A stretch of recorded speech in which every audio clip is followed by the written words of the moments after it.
Wide receiver week continues here on Fantasy Football Today, Wednesday, July 9th. And we've gotten through 40 wide receivers so far. We've gone through 8 rounds of average draft position in our PPR mock drafts, our fans-only PPR mock drafts. So let's get through rounds 9 and later.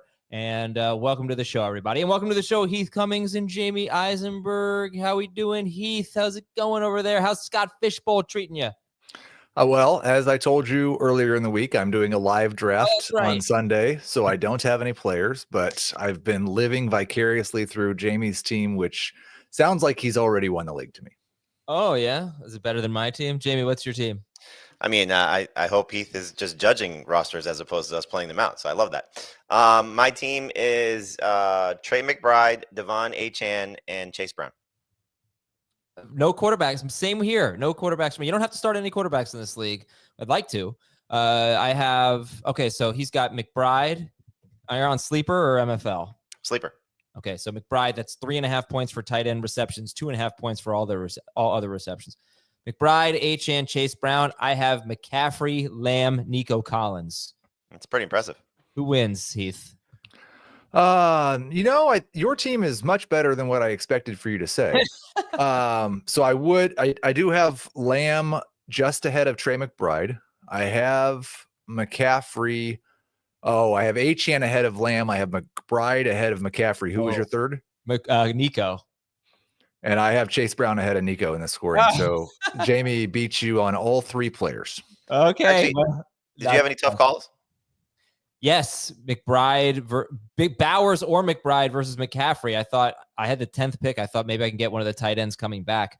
The player with the person with the 11th pick took Bowers in the first round and McBride in the second round. So I did not get that 100-catch tight end, unfortunately. Man, you would have won the league if you'd just taken Bowers. Maybe. And now you're going to probably finish 6th in your own league. All right. So in the CBS ADP, there are 40 wide receivers in the first 8 rounds. We're going to pick it up from there with wide receiver 41. But in Fantasy Pros ADP, just so you know, there are actually 50 wide receivers in the first 8 rounds. I'm going to ask you, who are your favorite late round picks? And yeah, you can base it on CBS ADP and round 9 or later. So pick 97 or later. But I think I'm going to make you say someone other than Calvin Ridley, Jauan, Jennings, Deebo, Samuel, and Cooper Kupp. They are the next 4 wide receivers off the board in our ADP. Calvin Ridley, Jauan, Jennings, Deebo, Samuel, and Cooper Kupp. I know for Ridley, Jennings, like those are easy calls in the, more like round 7. Deebo and Kupp for Heath are top 30 wide receivers in his rankings. So I think those are sort of easy calls. Calvin Ridley, Jennings, Deebo, and Kupp. Jamie, if you had to go deeper than that, who are some players that you've been drafting a lot? Draft a lot of Darnell Mooney. Draft a lot of the guys on this list. Doesn't have to be these guys, but it can be. I like Stefon Diggs. I like Coleman. I think there's an opportunity for him to bounce back and hopefully, play like the receiver the Bills thought he was last year, and maybe that he showed in the 2 games prior to the wrist injury. So the guys that are listed here, the 3 that I draft a lot of are actually back-to-back of Darnell Mooney, Stefon Diggs, and Coleman. And I would say Egbuka and Josh Downs and probably like Mooney definitely. But if I was giving a different name, it would be Luther Burden. I've cooled on Luther Burden a little bit just because of his missed time this offseason, but I still think if he shows up day 1 of training camp and is what Ben Johnson drafted him to be, this could be a screaming value. Of the guys not listed here, the one I drafted a lot of, I mentioned him yesterday, I believe, Cedric Tillman. Draft a lot of Cedric Tillman. Okay, that's pretty deep. That's even deeper, right? Yeah. I would draft Christian Kirk at 146th overall. I like that. We're looking at a new list here. If you're watching at youtube.com/fantasyfootballtoday. I'd love to maybe talk super late, maybe 14-team leagues, talk about Mike Williams at some point. Jamie and I talked about him on FFT Express. I think he's kind of interesting. Probably not going to work out, but there's a case. Have we seen Quentin Johnston yet? No. There he is, almost 200th overall. I got a really interesting Quentin Johnston trade offer. Mm-hmm. Yeah, you did. What are you thinking? Put Isaiah Likely on the block in a dynasty league, and this guy offered me Quentin Johnston with no other picks for Isaiah Likely. Is that so crazy? I thought someone might want to speculate on what Isaiah Likely is going to be, as opposed to just offering what his value is if Mark Andrews plays 17 games and stays with the Ravens for the next 3 years. So hit the Clyde. Clyde. It's fine. No, I'm just going to leave it sitting there. And then if something ever happens to Likely and he gets hurt, I'm going to accept it. That's gold. Did you guys happen to read the research that I sent this morning? I did glance at it. Yes, I saw the first handful of names and the rookies who perform well in this range. All right, here we go. Let's talk about this. I looked at the wide receivers over the last 5 seasons. I didn't think there would be that many, but there were, who finished top 24 while being drafted in round 9 or later. This is using Fantasy Pros PPR ADP over the last 5 years. And there have actually been, overall or per game? Both. Most of them were overall, and most of them were overall. Some of them were just per game. There were a handful of those. Tank Dell was one of them. Antonio Brown was one of them when he played half a season for the Bucks. But most of them were overall. But either overall or per game, there were 33 wide receivers who finished top 24, and they were drafted, 97th or later. One of the things I noticed, rookies. There are 2 every year. That 1 year there were 4, but there are at least 2 every year, and total of 12 rookies of the 33 over the last 5 seasons. Not necessarily being on great pass offenses, but pass attempts are key. And that was not the case last year, but the previous 4 years, 2020 to 2023, 75% of the wide receivers who were late round picks and finished top 24, either overall or per game, 75% of them were on teams that threw 34.3 or more passes per game. So how many teams do you have projected for that, Heath? Because that's a lot. That's usually going to be top 10, I think. Yeah, I don't have that information readily available, but I get that's 578 pass attempts over 17 games. I'll have an answer after you ask Jamie a question of how many teams I have projected for that. But you've just reaffirmed my love for Emeka Egbuka. He's a rookie. He's on a high volume pass offense. It's perfect. And last year, there were 9 teams that averaged more than 34.3 pass attempts per game. Now, I will say last year was the exception to this rule. Only, I want to say 3 out of 9 of the wide receivers who were drafted late and finished top 24 were on these high volume pass offenses. But if we look at the last 5 years, it is 64% of these players on high volume pass offenses and 75% from 2020 to 2023. The very, very best of this group, the elites of the late round receivers who finished top 24, they were all rookies in the last 5 years. Justin Jefferson in his rookie year, Puka Nacua, Brian Thomas Jr. They were the only ones who were absolute stars. And then there was this other category of player, Jamie, who McConkey wasn't in that? He was like wide receiver 20 per game. So he is on this list of 33. I didn't consider him one of the true elites. Gotcha. There was this, I don't know if there's any of these guys on this year that you could think of, but guys like Hunter Renfrow, Jalen Waddle in his rookie year, Michael Pittman, Darnell Mooney, Garrett Wilson, Chris Olave, Adam Thielen, last year, Cortland Sutton and Jerry Jeudy. A lot of these guys didn't finish top 24 per game, but they outperformed their ADP. They were usually top 30 per game. They just dominated targets. They either had really bad, someone's asked me to clarify target hog. This is what I'm talking about. They either had really bad options on the team with them, like Garrett Wilson and Chris Olave, or they had injuries, like Brian Thomas Jr., for example, benefited from Christian Kirk and Evan Ingram getting hurt. Puka Nacua benefited from Cooper Kupp missing 5 games that year. But yeah, I don't know, a guy that maybe won't be great on a per target basis, but could get 130, 140 targets because there's just garbage around him. In this range? Yeah, or anywhere 97th or later. Ridley certainly qualifies. Yeah. Kupp, I think, qualifies. He wouldn't be because JSN would be too much of an impediment. Well, you said injury occurs. Yes, but guys that start the year with this opportunity to just dominate the targets on their team. Downs. You think so with Warren? I mean, he's a rookie tight end. Diggs for sure, right? Yep. Maybe. Okay, maybe. I don't know. This whole Diggs playing outside, I'm not sure he's going to be a huge target hog playing outside. He at least has the possibility here to dominate targets. Want to go to the next list? Producer Striker? No shade. I have 7 teams projected for at least 578 passes. Unfortunately, Tampa Bay is not one of them. Okay. You don't know who they are? They could, yeah, in one moment. Let's just take a look at this list here. Is there anyone here that could rise above and just dominate targets without an injury? I don't think so. I mean, one of the Texans guys could. Sure, if there's an injury. Well, I mean, even if there's just concentrated targets to one of them, so it's Nico and one of these guys. Okay, yeah, just get a lot of targets. All right, just something to think about. Think about that. We like rookies in this range. I don't know about this year because it's not a great rookie class. We like target volume, and we like teams that pass the ball a lot. All right, Heath, who are the teams that you have passing the most? I have the Chiefs, Dolphins, Bengals, Vikings, Cowboys, and then probably 2 surprises, Raiders and Browns. Jack Bech, Cedric Tillman. These are guys that I know. Tillman is someone that Jamie mentions he drafts a lot, very late. All right. Would you agree, as we evaluate these players that we're going to talk about today, that Calvin Ridley, Jauan, Jennings, Deebo Samuel, and Cooper Kupp are probably not going to make it to round 9, or at least shouldn't make it to round 9?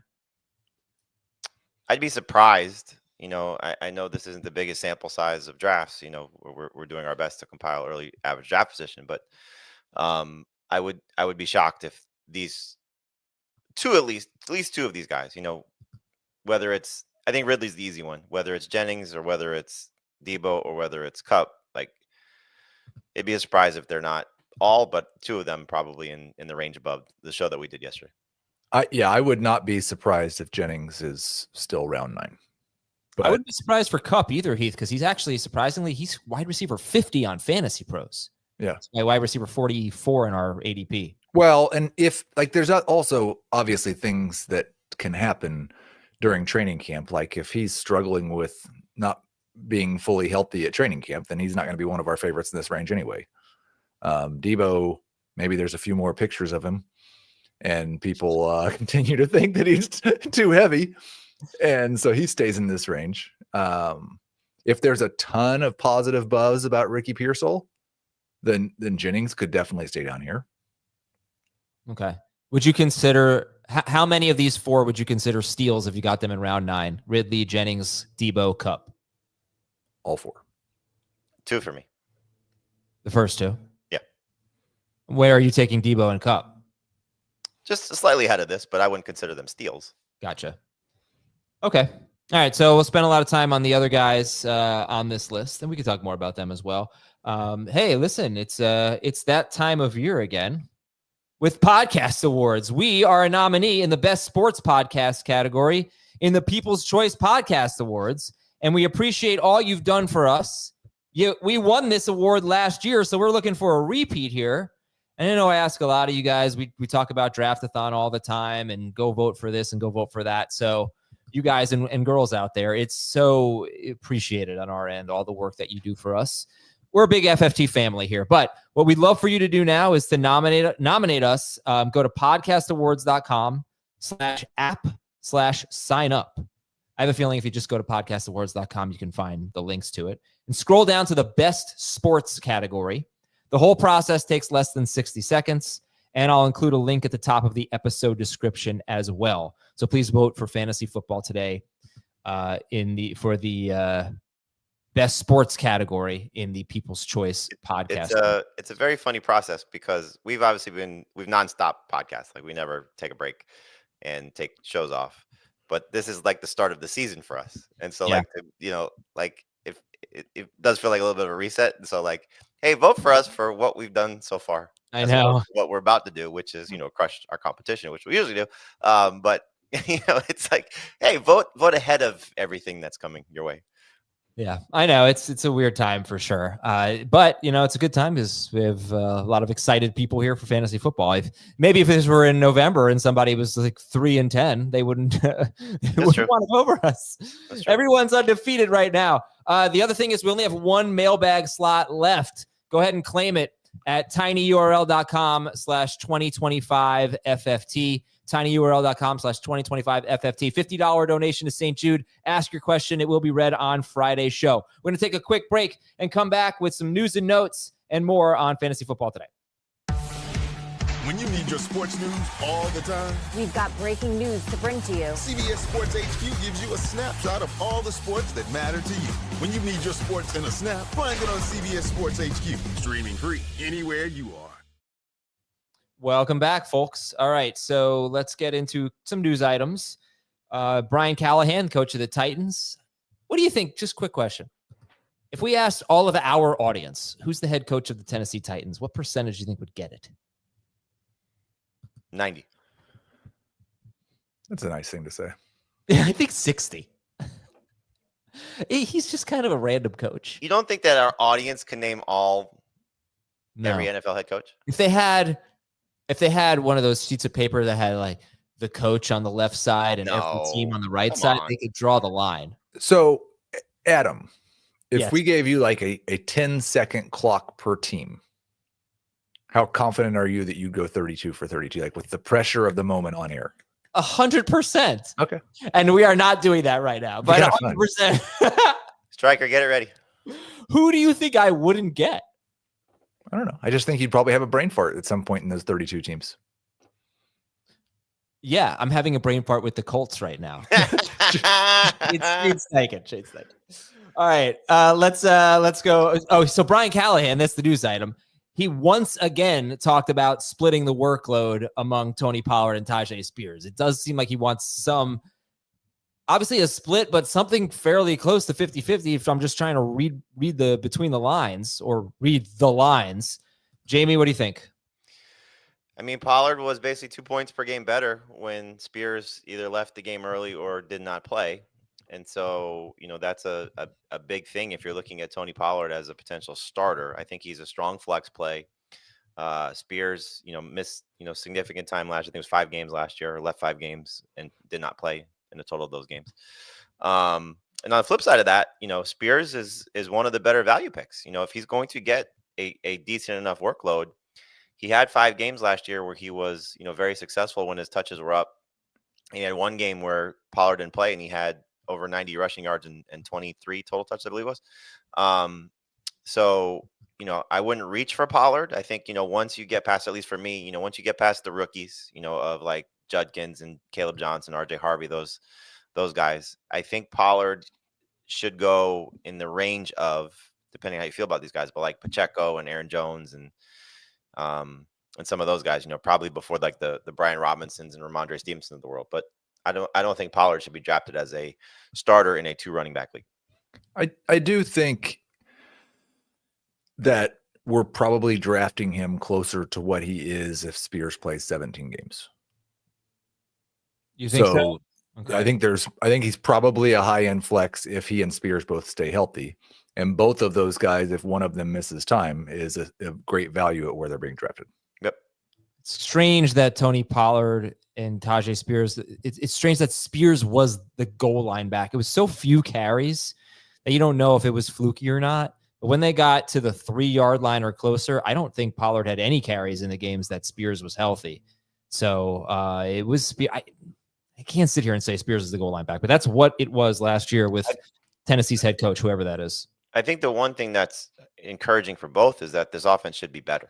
So if the offense is better, maybe there are more goal line opportunities for Spears and Pollard, and just Cam Ward, if he can perform better than Will Levis, which isn't a huge ask, then, we just get more opportunities for both these guys. What about the Cardinals, Adam? Oh, yeah, it's the guy from the Eagles. Oh, God, it's really... What the hell is his name? Jonathan Gannon. I will say, to be fair to Adam, when we were talking about somebody yesterday, maybe Marvin Harrison, I did also forget Gannon's name. And if you heard me when I answered, I said I spoke to someone from the Cardinals coaching staff. Yeah, I did. I did hear that. I didn't know Which was Gannon. I don't know why you said. I didn't know why you said that, but now I know. Jonathan Gannon, very anonymous. I did for a moment. I was like, it's Gannon, but I don't want to say it because I don't want to be wrong. It's the two Eagles guys, the two Eagles coordinators. I can't. Yep. I get stumped on them. Okay, Dak Prescott says he's full go after the hamstring surgery, and Zach Jackson of The Athletic has recently written that Jerome Ford probably opens the season as the starter at running back, and that the two rookie quarterbacks, Dylan Gabriel and Shadur Sanders, could battle for a roster spot. But does this report about Jerome Ford make you hesitant on Quinshon Judkins, who's going 67th overall in our ADP, in between Caleb Johnson and David Montgomery? Heath? No. I think that Jerome Ford will open camp as the starting running back, and Quinshon Judkins will quickly disperse of that notion. They didn't love Jerome Ford at times last year. They were trying to find a different guy to give the ball to because he's got a little bit of that hit a home run or lose 3 yards mentality. Oh, they never give him big work. They just how many like 18 carry games does he have? But yeah, They did in 2023 when Chubb first got hurt. I feel like, oh, look, I mean, it doesn't really matter because he's not going to get big work this year, but he's a guy that I feel like they kind of capped his carries. What year, 2023? I mean, he had one game with more than 17 carries. They're also bad. I mean, they're not going to give a lot of carries when they're trailing. He in a win, he had 15 carries. In a win, he had 10. In a win, he had 17. And a win, he had 11, 12. Just, okay, whatever. And that's it for the news and notes. Let's go to the late round wide receivers in round 9 or later. And Ridley, Jennings, Deebo, and Kupp are the first 4 on this list. Now, Heath, I want to go to you because you have Deebo 29th. Jamie has him 44th. Dave 41st. You have Kupp 24th. Jamie 38th. Dave 43rd. You are definitely the high guy on Deebo Samuel and Cooper Kupp. And you like Kupp the best at 24th and Deebo 29th. So make your case. Yeah, I think I probably need to lower Kupp a little bit, but it's so hard for me to, and I am the guy who says if a wide receiver shows you he's falling off, believe him. I don't know how much health had to do with it last year, because the first 9 games that Cooper Kupp played last year, he was on pace to be Cooper Kupp, 170 targets and 1,200 yards. And I don't think that Jackson Smith-Njigba is going to prevent Kupp from seeing a lot of targets, because there's not really anybody else that they're going to throw the ball to very much in that offense, especially in the receiving core. And Deebo is kind of the same situation. I think he and Terry McLaurin work so well in terms of complementing each other with what McLaurin does downfield and what Deebo does close to the line of scrimmage. We've seen, I mean, we joked about Cliff Kingsbury and the horizontal air raid when he was in Arizona, because he does like to have those. He tried to turn Rondale Moore into Deebo Samuel at one point. So I think the fact they went out and acquired this guy, they have a plan to use him, maybe similar into some ways that areas of the field they used Ertz and Eckler last year, and they don't have any other wide receivers that I think deserve any targets. Okay, Cooper Kupp was the number 23 wide receiver in fantasy last year, per game. So I thought that was interesting. But he had a very respectable 24.2% target per route run rate. That's very good with Puka on the field. And that's including the last 3 games where he just like mysteriously disappeared from the game plan. Right. And then with Puka off the field, though, it was probably insane. It was 36.2% target per route run rate. He did make a lot of his hay in a few games without Puka, or with Puka leaving early. But yeah, wide receiver 23 per game. Jamie, you're not feeling it with Kupp. I'm just concerned about the offense in general. I mean, we spent a lot of time in the last 2 days talking about JSN and his potential pitfalls because of the Seahawks wanting to run the ball more, and Sam Darnold not necessarily being even at Geno Smith's level because of the change in system. So I'm curious, Heath, because I know you have JSN in the top 20 somewhere. Mm-hmm. Do you like the passing offense for Seattle, or is it just more the concentrated targets for those 2 guys? It's entirely the concentrated targets. I have Ken Walker 3rd on the team in targets at 72. I don't have any wide receivers over 56. And I don't think that Noah Fant or Elijah Arroyo are going to have an enormous role in the offense. So it's definitely concentration. I only have Seattle projected for 557 pass attempts, which is probably pretty close to average, and just over 4,000 yards in 17 games.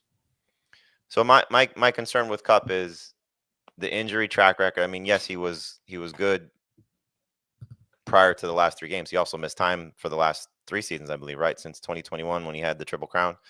22, 23, 24, he's been banged up. He's getting at the age where you got to worry about a complete fall off. So to your point, Heath, was the last 3 games more of just getting phased out of targets because he was still playing, but was he getting phased out of targets, or was he hurt, or what was the deal there? Yeah. And then you have this potentially pathetic passing game that we could see in Seattle.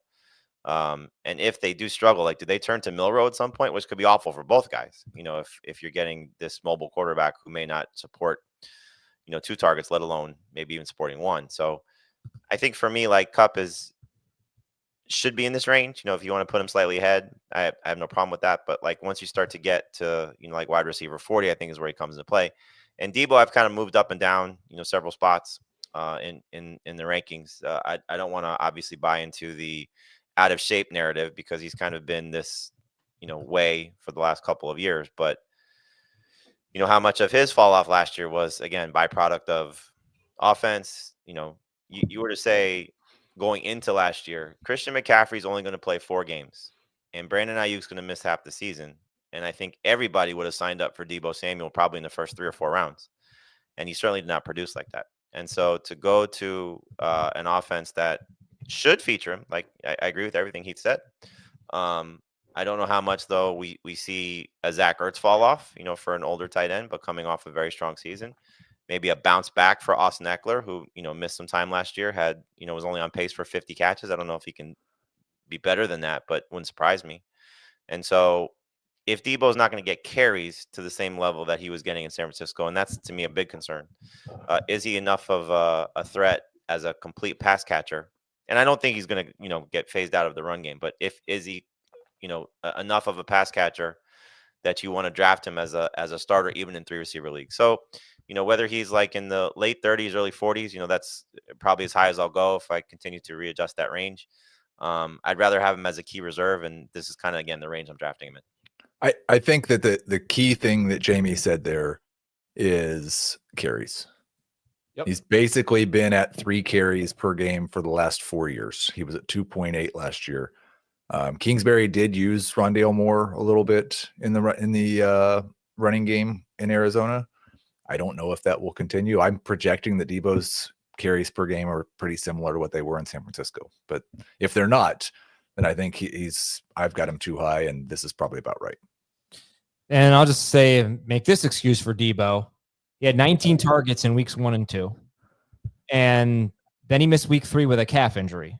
Later in the year, he had a wrist injury. He had pneumonia-like symptoms that put him in the hospital.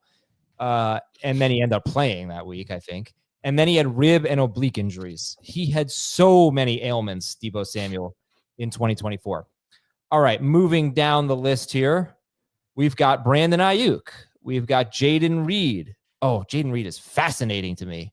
We've got Emeka Egbuka and Josh Downs. Aiyuk, Reed, Egbuka, Downs. Of those 4, does someone really jump out at you, Heath? I mean, I think they're such different cases almost across the board. Mm-hmm. If I had to bet who's going to score the most PPR fantasy points, but it doesn't matter if they matter for your fantasy team, I would probably take Downs. If you tell me that Aiyuk is at some point this year going to be fully himself, then he'll probably be the best per game once that happens. But how many games does he play where he's still hampered by the recovery? Egbuka is the most exciting to me from this group, just because I thought he came into the NFL as maybe the most ready prospect in the class, and Tampa Bay's done nothing to dispel that notion so far. And then I am not really very excited about Jayden Reed. Why? He's never really been able to command a consistent target share without a first-round wide receiver, and then the team went and drafted a first-round wide receiver.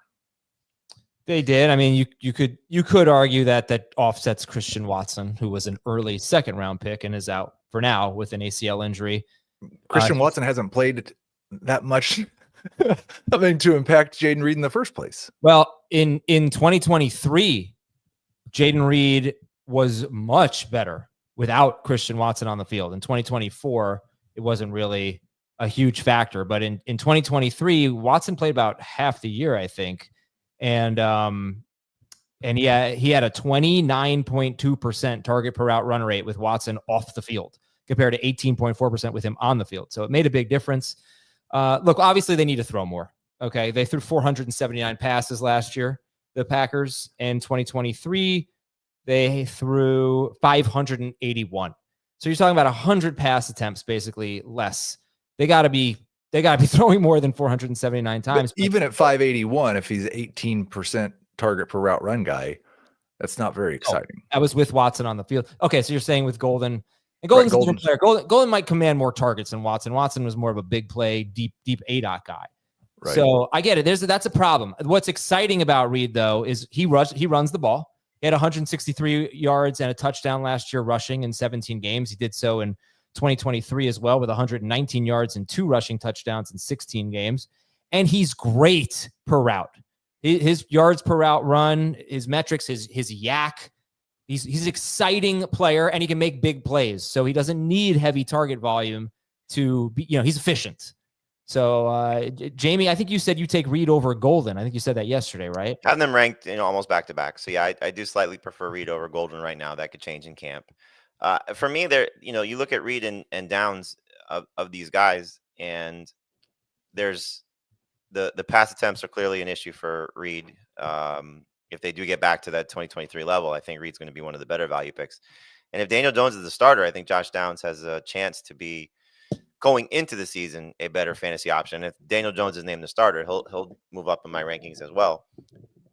It wouldn't shock me if Richardson's better because of the work that he's done this offseason, spending time with Josh Allen's throwing coach and, trying to work on his mechanics. So it could be a moot point of, which quarterback benefits Downs the most. But clearly we saw Downs played such a different level last year when it was Flacco by comparison to Richardson. So he's one of these guys that may just, be, one of the receivers we talk about that doesn't have the quarterback or passing game to be at a, better level. And, just to throw his name in there, Michael Pittman, as we saw 2 years ago with Gardner Minshew, at times last year with Flacco, how much of it was the back injury for him that he was really struggling last year and not performing at a high level? Remember, there was talk about him shutting it down, at one point during the season, and then he played through this. And, it's not like he's a slouch and going to go away. And you mentioned, Adam, that Tyler Warren now being there, that's a potential problem for both those guys. So it's a fascinating group. Egbuka is, I agree with a lot of what he said. It's a matter of how many targets will he get, how much playing time will he get. When you look at everybody healthy there, as we talked about yesterday, like Jalen McMillan's still going to get opportunities. And obviously if Evans and Godwin are healthy, it'd be very surprising if they're not the target leaders on this team. So is Egbuka in his role, does he have enough opportunities and chances to be someone you can consider a starter, or even, be one of these next guys that can break out in this rookie, based on your research, the rookies that have come out of this range and done well. So I'm certainly hopeful, but like I couldn't, and I don't know how this will reflect once we get to, August and you find out that Diggs is healthy and, looking at Mooney, for example, for me, like I couldn't envision doing a draft where I'm taking right now Egbuka and Luther Burden over Darnell Mooney and Stefon Diggs. Say that again. You couldn't imagine. I can't right now draft. I mean, you tell me Godwin's out, then it's a different conversation for Egbuka, but or same thing with the Bears guys. But like to take the two rookies over Darnell Mooney and Stefon Diggs, I couldn't do that. Egbuka and Burden. Yeah. I mean, yeah. Diggs ADP is crazy low compared to where he is on Fantasy Pros. All right. So that's Reed, Egbuka, Downs, and Burden. Downs was almost 5 points per game better with Flacco than he was with Richardson. He averaged 10.7 PPR points per game with Richardson. He averaged 15.4 with Flacco. And Flacco was on pace for 4,507 yards and 29 touchdowns on 36 pass attempts per game in that stretch. All right, so then we got this next group here. We got another rookie, Jack Bech. I'm going to read the rest of this list here that you're looking at. Bech, Mooney, Diggs, Coleman, Pittman. I feel like, Jamie, you're going to echo this, but I love that trio of Mooney, Diggs, Coleman. Those are the ones that catch my eye. Of Bech, Mooney, Diggs, Coleman, Pittman. Mooney, Diggs, Coleman would be on a lot of my teams if I could get them in the 11th round. Yeah, and Bech is being drafted too high too. I liked him coming out of the draft. It sounds like he struggled a little bit in mini camp and OTAs. I wouldn't necessarily make that the end all be all for him, because he could still bounce back in camp and have an opportunity to be the second receiver there opposite Jacoby Myers. But again, to take him over those four guys behind him, not to disrespect Michael Pittman as well, but like that just shouldn't be happening. Heath, strong feelings on Bech, Mooney, Diggs, Coleman, or Pittman? I like Mooney a lot more than the other three. He would be my favorite by a pretty large margin. I don't over Diggs. What? Over Diggs? Yes. And Diggs might change my mind in training camp, but he did tear his ACL last year, right? He did, and he's 32. And we do get worried about young guys in year one. Like Rashee Rice had a different knee procedure, and we're still discounting him a little bit because of an ACL. And Diggs is on a new team, and I don't want to say there's off-field concerns with Diggs, but I think there's at least some concerns that we don't have with other wide receivers that might be contributing to his lower ADP. And it sounds like Demario Douglas is going to be the team's primary slot wide receiver, so Diggs is going to have to go back outside. I don't necessarily like the idea of a 32-year-old coming off of an ACL that has to try to beat the other team's number one corner every week. Okay, it's a good point. Do you guys think that Keon Coleman has boom potential, could have a real breakout? Yes. I think if Keon Coleman booms, it's going to be like in a James Jones kind of way. Like he scores 10 touchdowns and has 750 yards receiving. I think so. And I think he's, well, I hope for more receiving yards than that, but I think he's going to be a bit of an end zone target. He's kind of, he's the big body guy. Maybe it's Kincaid, but yeah, I mean, I feel the same way. He's going to have to catch some touchdowns. And this is, again, I'm probably the low guy on Coleman, so maybe don't put too much into this, but I think I've got more hope for Quentin Johnston than I do for Keon Coleman. Oh, you should take him for Isaiah Likely. Yeah, I think so. I think the thing with the Coleman profile you're hoping for is Cortland Sutton, guy that's going to be 1,000 yards, 70 catches, and score 10 touchdowns. That's a huge ask, obviously, but the way that this receiving core is shaping up, like Josh Palmer is getting hype right now, and I know some workout videos of Coleman and trying to improve. I go back to the 2 games last year before he had the wrist injury against Miami, and it was they just acquired Amari Cooper. There was the famous highlight that was circulating at the time where he's on the field telling Amari Cooper what play to run. The first game that they played together, but those 2 games before he got hurt, like that might have been the taking off point. And then he missed some time with the wrist injury, and I don't think he was ever healthy. So to what extent he can get to, again, the Sutton comp is obviously, rose-colored glasses to try and see if he can get to that level. But that's the type of player he's going to be. He's never going to be a high-volume target reception guy. He's just doesn't profile like that. Like you said, touchdowns are going to save him. And playing with the quarterback that he plays with, clearly the offense changed a little bit last year where they didn't need one guy to dominate targets to be that alpha receiver. But I think that's what they drafted Keon Coleman to be. Right. And so if he can live up to it, like you said, Adam, it could be Kincaid. It could be, Shakir just continues to be the safe, reliable option. But I mean, my gosh, Keon Coleman's upside is huge. And Elijah Moore got a little bit of positive talk too. Elijah Moore, yeah. All right, so that's Keon Coleman, and we're going to take one more break here on Fantasy Football Today, and we'll wrap it up with some more late-round picks after this. Critics are buzzing about the new season of Yellow Jackets.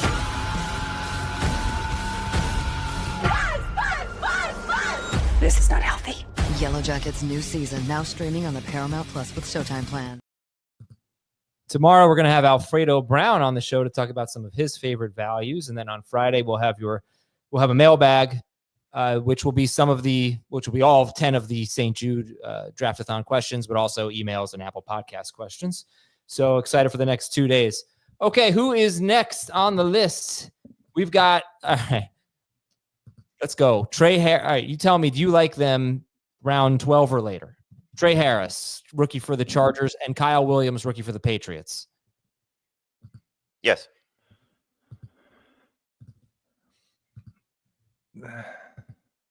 Okay. Yeah, I think I have Kyle Williams higher. I'm trying to find, like, these guys are not in my top 60 at wide receiver. But I do prefer Williams, I think. Then you got 2 Texans, Christian Kirk and Jayden Higgins. So we have 3 rookies in these first 4 picks of this range, basically round 12. Trey Harris and Kyle Williams and Jayden Higgins, plus the veteran Christian Kirk. Who's Kirk's your favorite? here. Right. He's my favorite of these 4, but it's almost like I'm ignoring my advice on the rookies. But at the same time, I just feel like Christian Kirk is still a solid player. If you put him in the right role, I think the Texans will. I'd take him first of those 4. Would you? Yes, I would take him ahead of Bech. I would take him ahead of Bird, and I would take him ahead of Egbuka right now. I have Kirk ahead of Trey Harris, ahead of Kyle Williams, ahead of Keon Coleman. But pretty close to where he's being ranked here. That's a tough one. Would you take for Jamie? Would you take Keon Coleman or Christian Kirk? I think I have them almost ranked back to back. I would lean toward Coleman just based on upside, but similar to how we discussed some of this yesterday, it's probably based on how I build my team. Ceiling is clearly in Coleman's favor. Floor is in Kirk's favor. Do you think Christian Kirk is significantly more valuable in full PPR than half or non? I don't know significantly, but yes, he's more valuable there. Okay. I think that's part of the reason that I also don't have Kirk very high, is just I don't think if Nico gets hurt, then yes. But if Nico's healthy, I think he's going to have 140 targets and nobody else has much more than 100. And so it's hard to be a good PPR threat if you're not a high target guy. So Adam, who is the head coach of the Texans? D'Amico Ryans. Now, D'Amico told me that he's going to be the slot receiver. Kirk's going to be the slot receiver.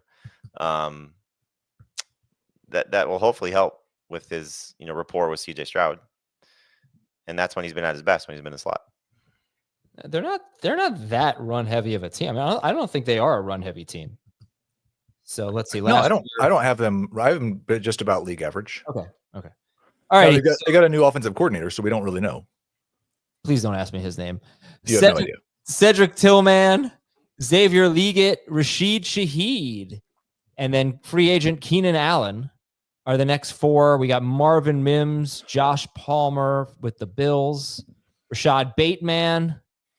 Again, Cedric Tillman, Xavier Leggett, Rashid Shaheed, Keenan Allen, Marvin Mims, Josh Palmer, Rashad Bateman, Pat Bryant, rookie for the Broncos, Wan'Dale Robinson, Savion Williams, rookie for the Packers. Heath, anyone jump out at you in that? That's a big group. Anyone you like? Yeah, I'd like to draft some handcuff running backs, please. Can I get a second quarterback? Maybe Anthony Richardson. Tillman is definitely my favorite. He's the one guy that I might get excited about drafting. He was pretty good. Jamie, you've talked about him a lot, so he was pretty good. I guess, is he your favorite on this list too, after the Christian Kirk group? Yeah, by far. A lot depends on how many games Joe Flacco starts, because I think that's important for the entire passing game in Cleveland. And you do have to factor in the Deontay Johnson move and how much he'll potentially play. But I think assuming Flacco starts, let's say 10 plus games, I'm not too worried about Deontay Johnson, because I think Tillman, what he showed in those 3 games, the first 3 when Amari Cooper was traded, 2 of those were with, or 2.5, I guess, were with Jameis Winston. Like, he's got an opportunity here to, be a full-time player, and we just haven't seen that for the majority of his career. He suffered concussion. I think it was 5 games following the trade, so he had 3 really good ones, 1 mediocre one, and then he got hurt in the 5th one. And I don't think he played again the rest of the season. So there's just a chance for him here, for a team that the only significant move they made for their receiving core, unless you're counting Harold Fannin as a significant move, was Deontay Johnson, and that's not something I think you should fear at this point. He certainly could take away targets, but again, fearing it when you're drafting Tillman at 158 or 150 overall, it's like it's a free spot. You can move on from him easily. So the other guy that kind of is intriguing to me is Marvin Mims. You're getting more. There was a report in one of the Denver publications that he's going to be the second receiver. So we'll see what Pat Bryant does. There was a little bit of buzz for Franklin as well. Troy Franklin, maybe he has a bounce back opportunity here also. But Mims, the latter part of the season, was finally getting chances to play, and you saw the production. So I know he's going to be valuable as a receiver, return guy for them, and maybe gets some gadget plays. But just in terms of upside, Rashad Bateman's kind of in a similar boat too. Like, he'll score touchdowns. He's better in best ball than redraft. But these guys are just intriguing late round flyers. Like, if they get opportunities, I think they could be successful. I feel like Wan'Dale Robinson could be a streamer in PPR. There you go.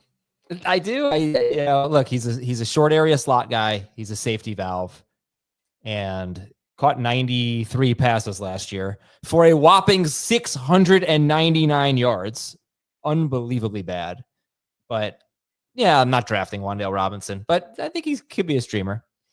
It's a free space in PPR. It's a free space. Do we have any more names? Do we have another list? We do. Romeo Doubs, Jalen Noel, rookie for the Texans, Jalen McMillan for the Bucks, Marquise Brown for the Chiefs, Adam Thielen for the Panthers, Quentin Johnston for the Chargers, Adonai Mitchell, second-year guy for the Colts, Jalen Royals, rookie for the Chiefs, Demario Douglas for the Pats, a couple of Steelers, Calvin Austin and Roman Wilson, and Jalen Coker for the Panthers.